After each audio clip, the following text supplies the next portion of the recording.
এই সেই ঐতিহাসিক উহুদের পাহাড়।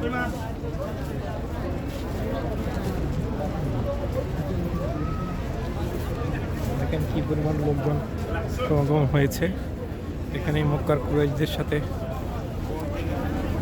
মদিনার মুসলমানদের যুদ্ধ সংঘটিত হয়েছিল।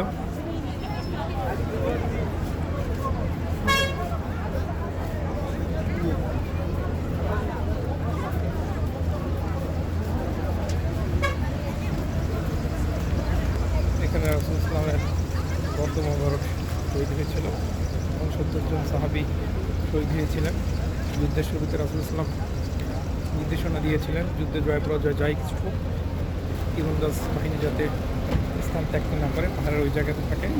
কিন্তু প্রাথমিক দিকে মুসলমানরা এগিয়েছিল, পরবর্তীতে তারা মনে করে যে মুসলমানদের মনে জয় হয়ে গিয়েছে, তখন তারা স্থান ত্যাগ করে এবং তখন তৎক্ষণাৎ এই সুযোগটাকে কাজে লাগিয়ে কুরাইশরা আক্রমণ করে বসে মুসলমানদেরকে বিপর্যয়ের ভিতরে করতে হয়। এর থেকে আমাদের জন্য ব্যাপক শিক্ষা রয়েছে যে ধৈর্য, নেতৃত্ব একটি জিনিস।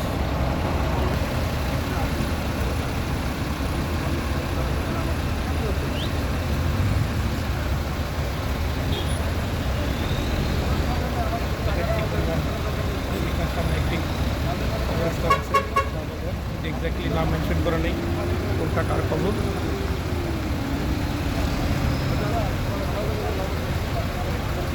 প্রচুর লোকজন আসছে বিভিন্ন দেশ থেকে।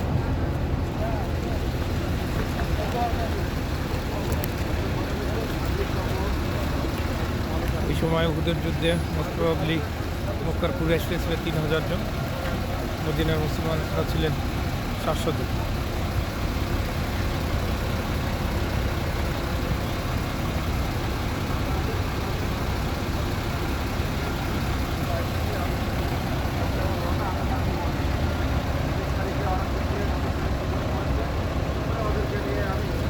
চেষ্টা করলাম হচ্ছে আপনাদেরকে যতটা সম্ভব দেখানো যায়, জানি না কতটুকু পেরেছি।